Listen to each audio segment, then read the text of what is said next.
Hi friends, once again welcome on our YouTube channel.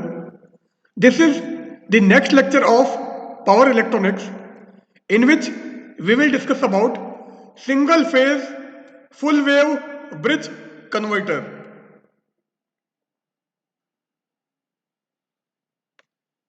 In this lecture, we will discuss about single phase full wave bridge converter and especially single phase full wave bridge converter with RLE लोड। तो इस lecture में हम single phase full wave bridge converter क्या होगा and specially हम single phase full wave bridge converter with RLE load discuss करेंगे। Now single phase full wave bridge converter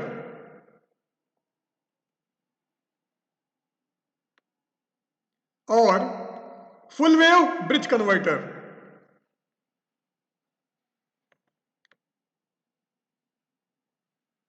So types of phase controlled single phase or three phase full wave converters.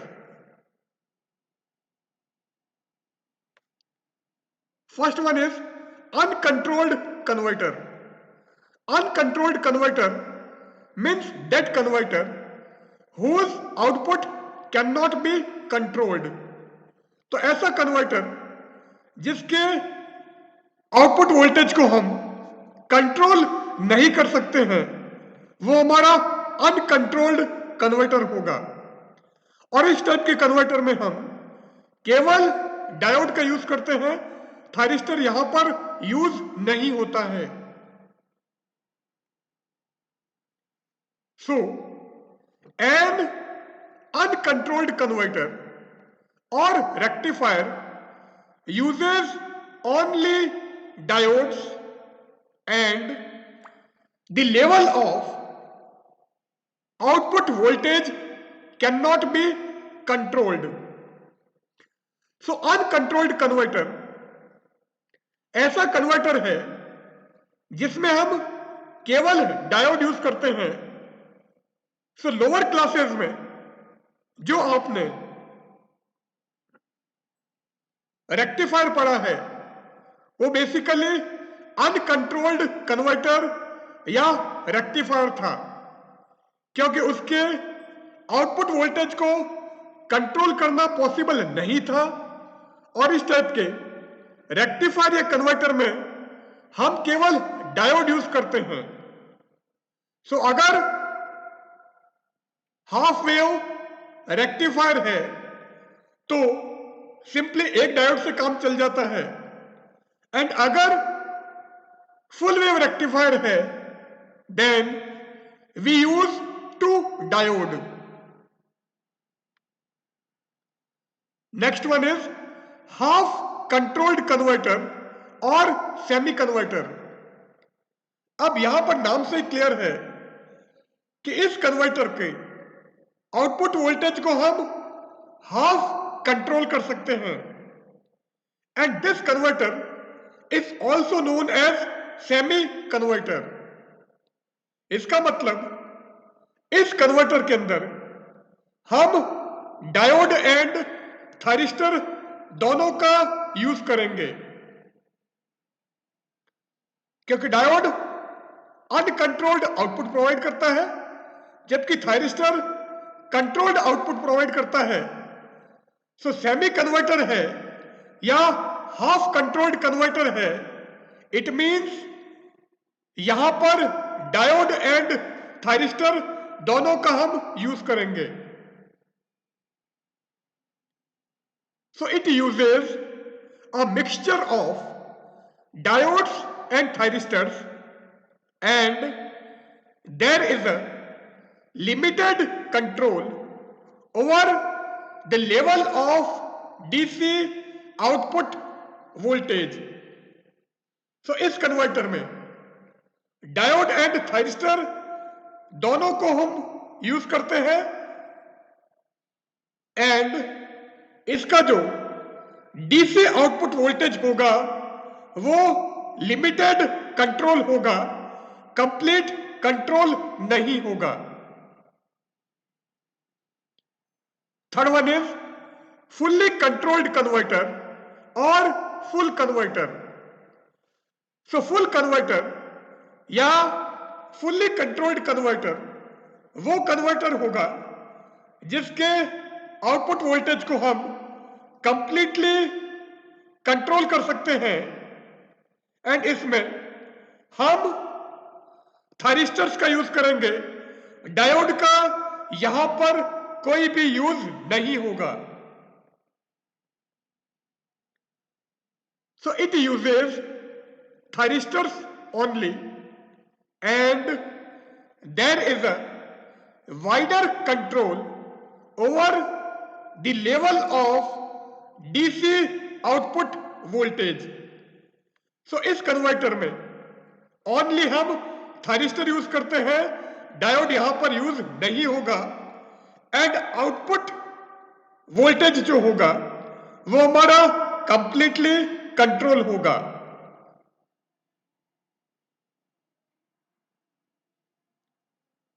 Now semi converter, one quadrant converter. So one quadrant converter क्या है?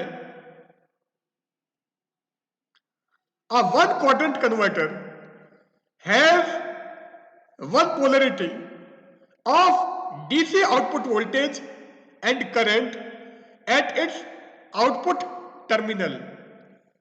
So semi converter is actually one quadrant converter, and one quadrant converter has one polarity of DC output voltage and current at its output terminal. So output terminal के along अगर हम DC voltage and current की polarity check करें, सो दोनों की single polarity होगी। सो DC output voltage की भी पोलरिटी 1 होगी एंड करंट की पोलरिटी भी 1 होगी। सो अगर इसका क्वाड्रेंट हम ड्रॉ करें तो इस टाइप से क्वाड्रेंट हमको मिलता है। Here we have output current और load current, and this is output voltage और load voltage, and both have positive polarity. So ये भी हमारा पॉजिटिव क्वाड्रेंट में है एंड ये भी हमारा पॉजिटिव क्वाड्रेंट में है। सो दोनों की पोलरिटी सिंगल है, इसलिए इसको वन क्वाड्रेंट कन्वर्टर कहा है, क्योंकि ये ना तो इस क्वाड्रेंट में एग्जिस्ट कर रहा है, ना इसमें एग्जिस्ट कर रहा है, ना इसमें एग्जिस्ट कर रहा है, केवल एक ही क्वाड्रेंट में इसका एग्जिस्टेंस है।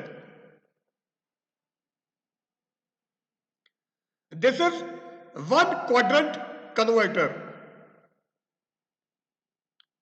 Now if we discuss about two quadrant converter, then it is clear from its name that its existence will be in two quadrant. So इस कन्वर्टर का एग्जिस्टेंस हमारे किन्हीं दो क्वाड्रेंट में होगा। वो ये दो हो सकते हैं, ये दो हो सकते हैं, ये दो हो सकते हैं। सो कौन से क्वाड्रेंट होंगे अगर उसकी बात करें? So, a two-quadrant converter is one in which voltage polarity can reverse, but current direction cannot be reversed because of unidirectional nature of thyristors. एक टू क्वाड्रेंट कन्वर्टर के वोल्टेज की पोलरिटी रिवर्स डायरेक्शन में भी हो सकती है। इसका मतलब वोल्टेज पोलरिटी आपके पॉजिटिव एंड नेगेटिव दोनों डायरेक्शन में होगी, but current direction can not be reversed. पर करंट की डायरेक्शन रिवर्स नहीं हो सकती है because of unidirectional nature of thyristors, क्योंकि थायरिस्टर का नेचर यूनिडायरेक्शनल होगा। यह थायरिस्टर केवल एक ही डायरेक्शन में हमको करंट प्रोवाइड करेगा। सो अगर इसका हम क्वाड्रेंट देखें तो वो इस टाइप का हमको मिलेगा। सो यहां पर ये फर्स्ट क्वाड्रेंट में भी एग्जिस्ट कर रहा है एंड फोर्थ क्वाड्रेंट में भी एग्जिस्ट करता है, इसलिए ये 2 क्वाड्रेंट कन्वर्टर होगा। सो this is 2 quadrant converter. Now single phase full wave bridge converter. So single phase power supply हम लेंगे, जो आउटपुट हमको मिलेगा वो फुल वेव की फॉर्म में मिलेगा। एंड क्योंकि हम फुल कन्वर्टर की बात कर रहे हैं और कंट्रोल्ड आउटपुट हमको चाहिए, इट मींस यहां पर ओनली हम थायरिस्टर यूज करेंगे एंड ये जो थायरिस्टर होंगे ये एक ब्रिज फॉर्म करेंगे, इसलिए इसको हमने single phase full wave bridge converter कहा है।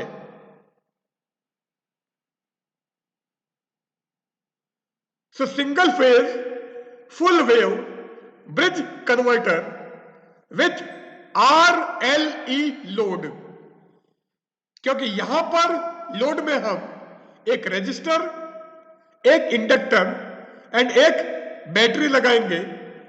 सो this is single phase full wave bridge converter with RLE load. So इसका सर्किट डायग्राम यहां पर ये हमने सिंगल फेज पावर सप्लाई लगाई है। Here we have 4 thyristors T1, T2, T3 and T4, and these thyristors form a bridge. So this is a bridge converter, and in load we use a resistor, an inductor and a battery. So load में हमने एक resistance, एक inductor and एक battery लगाई है। Circuit में हमने single phase power supply use की है एंड यहां पर 4 थायरिस्टर्स हैं जो एक ब्रिज फॉर्म करते हैं, एक ब्रिज बनाते हैं। So this is our single phase full wave bridge converter. The current flowing through the load, that is load current, is I0 and the voltage across load is V0. So load के across voltage V0 है and load में से जो current flow हो रही है वो हमारी I0 है।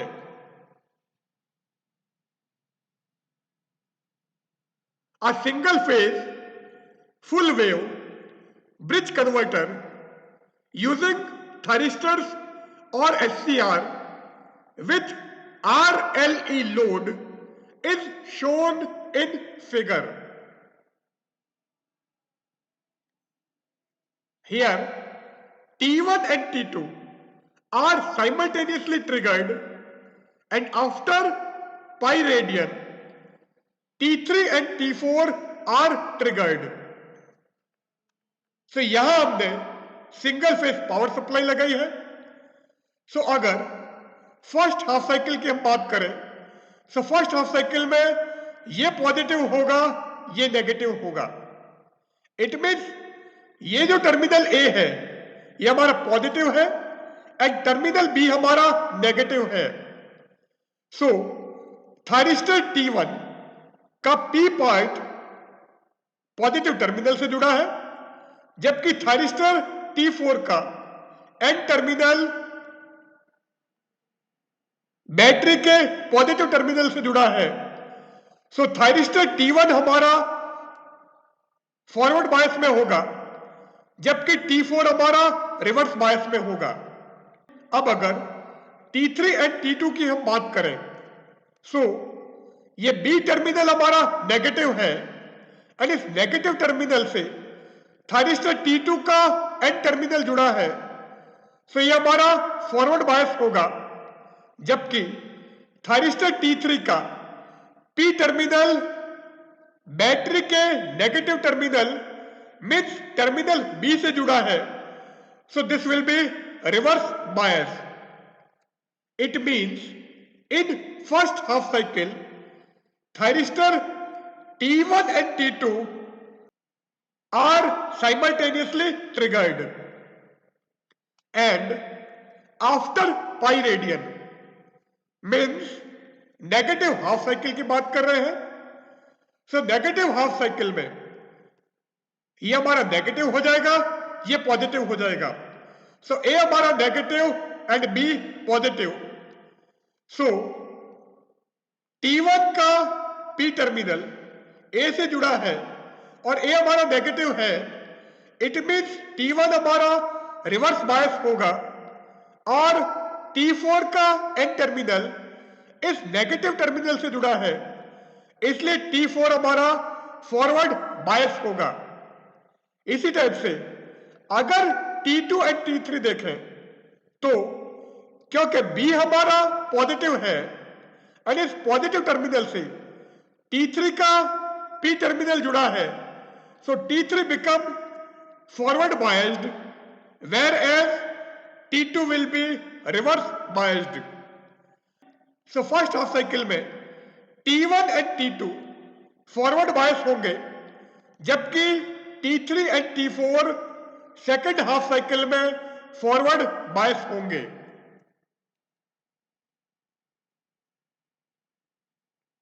In this figure, during omega t equal to 0 and omega t equal to alpha, T1 and T2 are forward biased through already conducting thyristors T3 and T4 and block the forward voltage.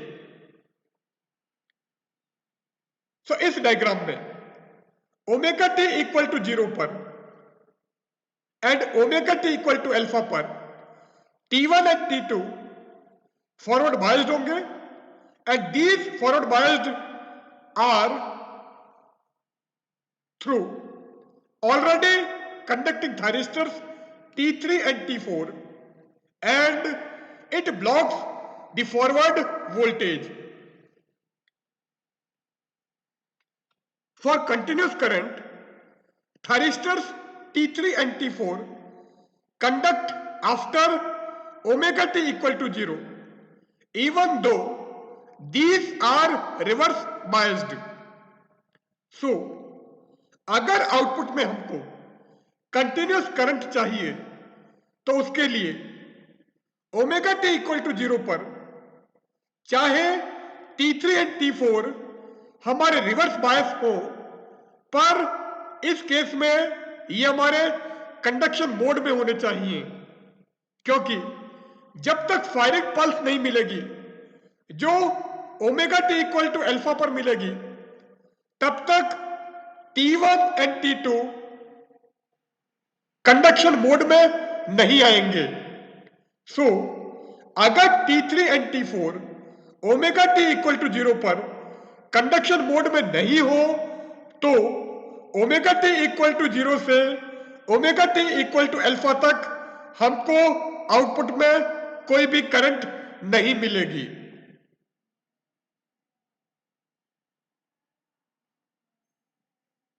अब यहां पर हमने wave pattern दिखा दिया है.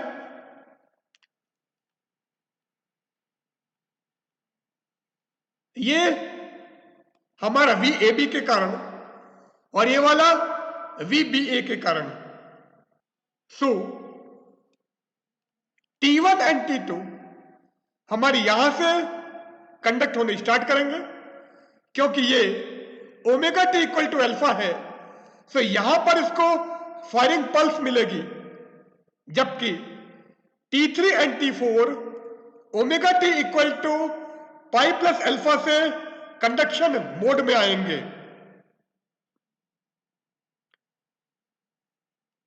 सो first half cycle में output हमारा T1 and T2 के कारण होगा एंड सेकेंड हाफ साइकिल में आउटपुट हमारा T3 एंड T4 के कारण होगा। से हमने आउटपुट करंट दिखा दी है। This is the current due to T1 T2 and this is the current due to thyristor T3 and T4। से यहां पर हमको कंटिन्यूस आउटपुट करंट मिल रही है। अब यहां पर हमने IS या सोर्स करंट दिखाया है। This is the voltage pattern which we get due to thyristor T1 and T2 and this will be the voltage pattern across thyristors T3 and T4. Here the voltage and current waveform for continuous load current is shown. So diagram में हमने voltage and current का continuous load current के लिए wave pattern दिखाया है। तो यहां पर लोड करंट हमारी कंटिन्यूस है, लोड करंट में किसी भी टाइप का कोई ब्रेक नहीं है। When T1 and T2 are triggered at omega t equal to alpha, they get turned on. So omega t equal to alpha पर T1 और T2 को फायरिंग पल्स मिलती है एंड इस फायरिंग पल्स को गेन करके वो ट्रिगर हो जाता है। So they become turned on. As a result the supply voltage Vm sin alpha immediately appears across T3 and T4 as a reverse bias.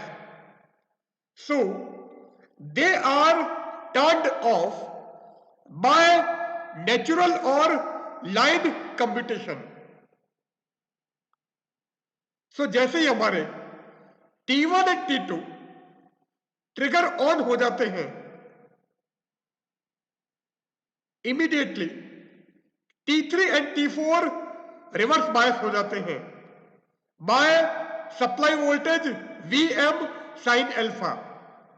And ये जो प्रोसेस है जिसमें T3 एंड T4 ऑटोमेटिकली हमारे turn off हो गए हैं, this process is natural और line commutation. So line commutation या नेचुरल कम्यूटेशन के कारण T3 and T4 turn off हो जाएंगे जबकि T1 and T2 turn on state में है। This time load current I0 flowing through T3 T4 is transferred to T1 T2 at omega t equal to alpha. So 0 से लेके alpha तक जो current हमको मिल रही है, this current is due to T3 and T4 and जैसे ही omega t equal to alpha आ जाता है, ये अपनी current immediately T1 and T2 को ट्रांसफर कर देते हैं। So omega t equal to alpha पर और इसके बाद में जो करंट हमको मिलती है, that current is due to T1 and T2, whereas the current which we get during the time omega t equal to 0 to omega t equal to alpha is due to T3 and T4.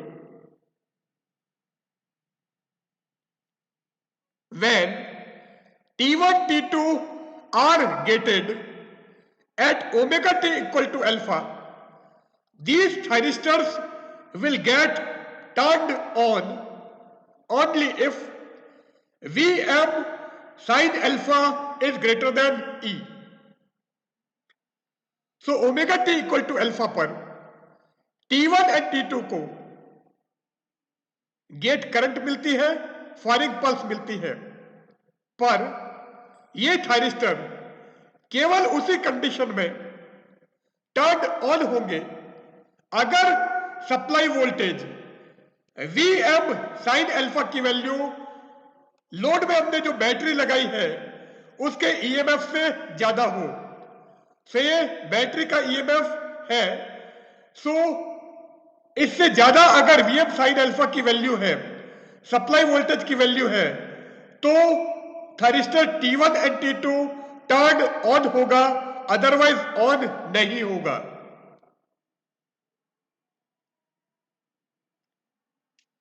T1 and T2 conduct from omega t equal to alpha to pi plus alpha. So omega t equal to alpha से pi plus alpha duration तक T1 and T2 conduction mode में होंगे। से omega t equal to alpha and ये हमारा omega t equal to pi plus alpha, ये हमारा पाई है, ये पाई प्लस अल्फा है। सो अल्फा से लेके पाई प्लस अल्फा तक T1 and T2 conduction mode में होंगे।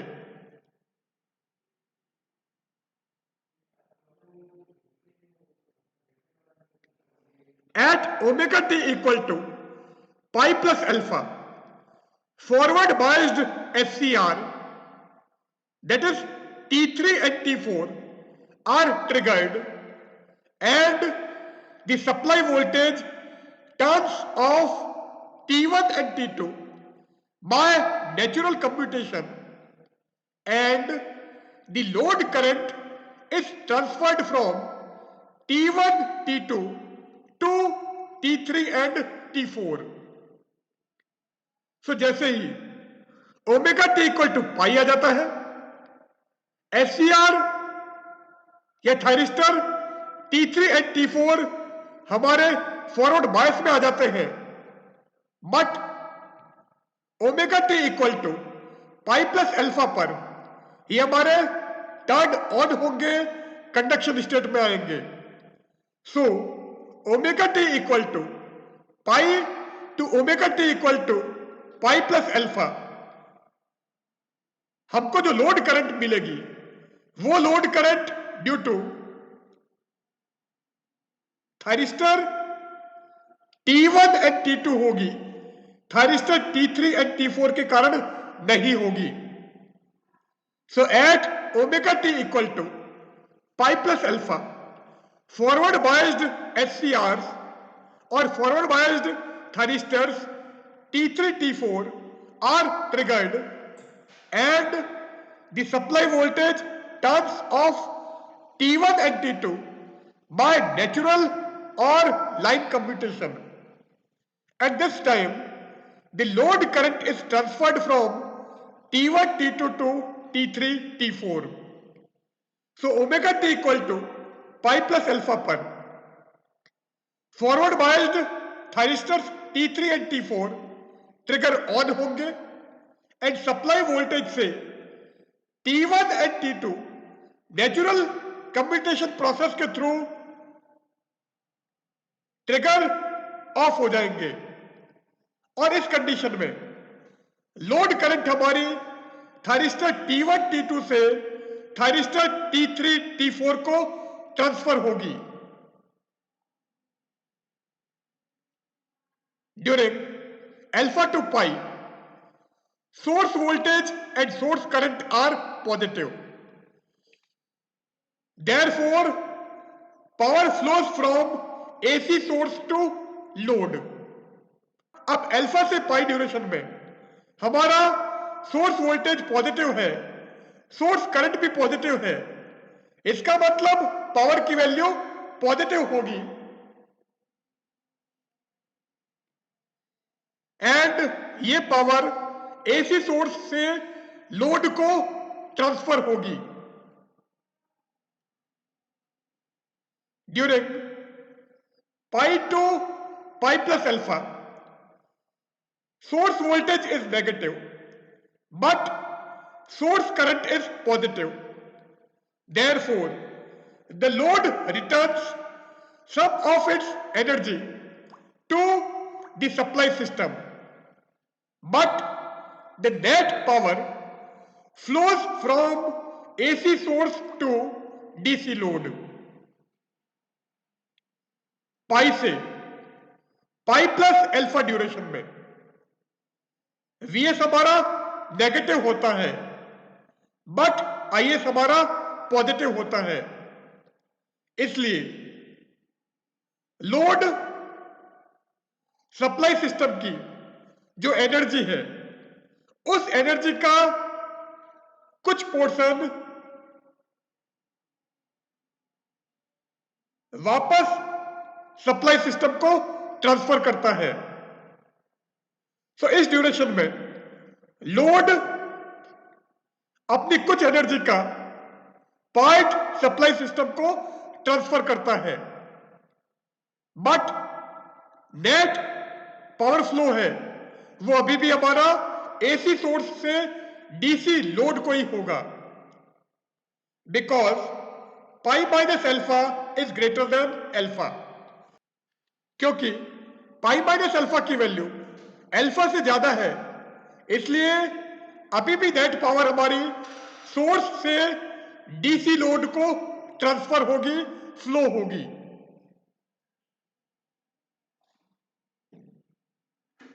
Now the average output voltage.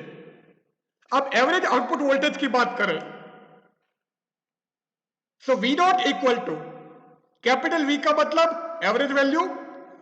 So V naught equal to 1 upon pi integration alpha to pi plus alpha Vm sine omega t d omega T.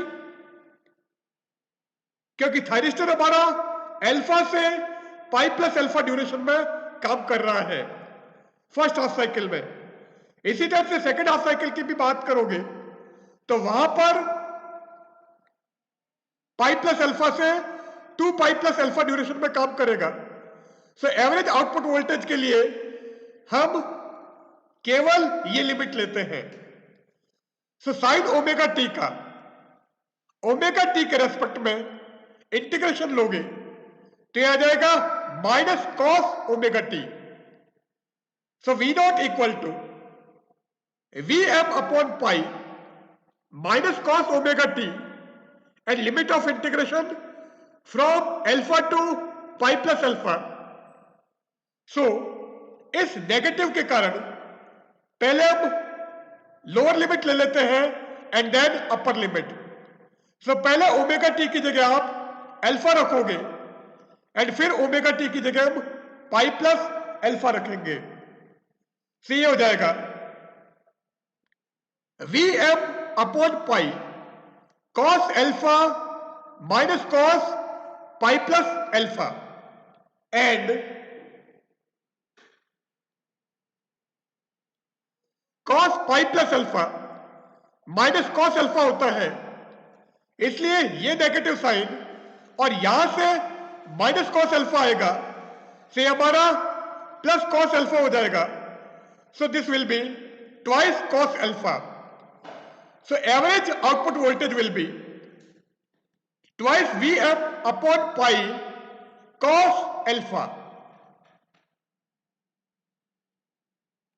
If the load circuit EMF E is reversed, then this source E will feed power back to AC supply.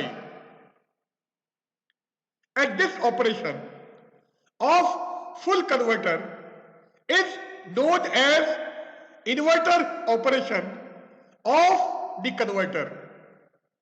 So अगर load circuit EMF ई को हम reverse कर दें तो उस case में source ई वापस AC supply को पावर प्रोवाइड करेगा. तो पहले हम सोर्स से पावर ले रहे थे अब वापस पावर सोर्स को प्रोवाइड हो रही है, एसी सप्लाई को प्रोवाइड हो रही है।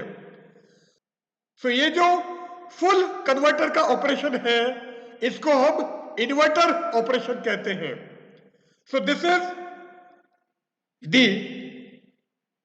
Inverter operation of the converter.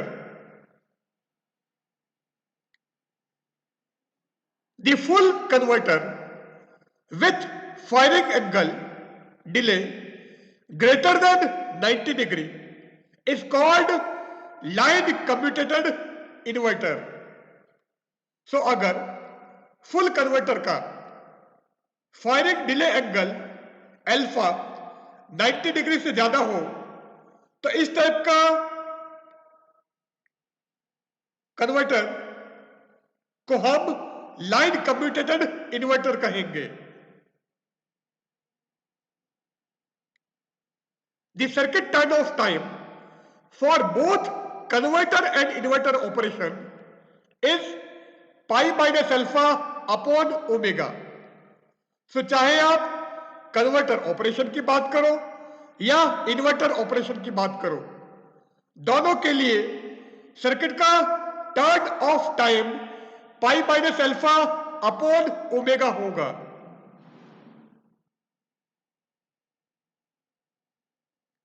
Now, advantage of single phase bridge converter over single phase midpoint converter।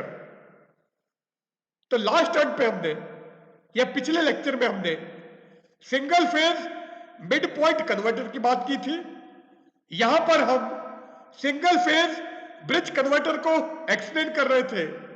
अब सिंगल फेज ब्रिज कन्वर्टर का single phase mid point converter के कंपैरिजन में क्या एडवांटेज है वो हम यहां पर लेते हैं। The peak inverse voltage in mid point converter is twice Vm and in full wave bridge converter it is Vm। so single phase full wave bridge converter अगर हम लें तो उसका पीक इनवर्स वोल्टेज Vm है, जबकि single phase full wave mid point converter का peak inverse voltage twice Vm होता है।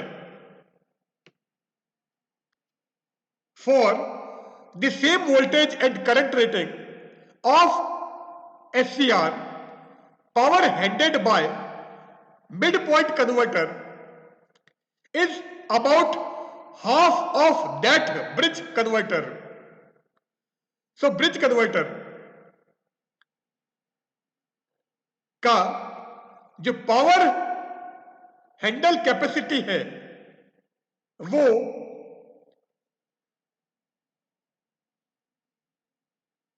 मिड पॉइंट कन्वर्टर की पावर हैंडल कैपेसिटी के कंपैरिजन में डबल होती है अगर हम उन्हीं थायरिस्टर को दोनों कन्वर्टर में यूज करते हैं। The transformer rating in mid point converter is double the load rating,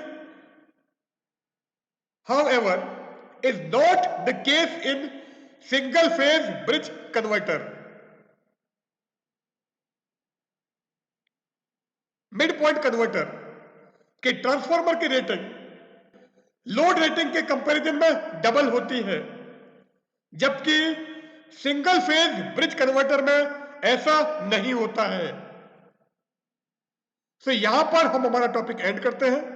यहां पर हमने single phase full wave bridge converter,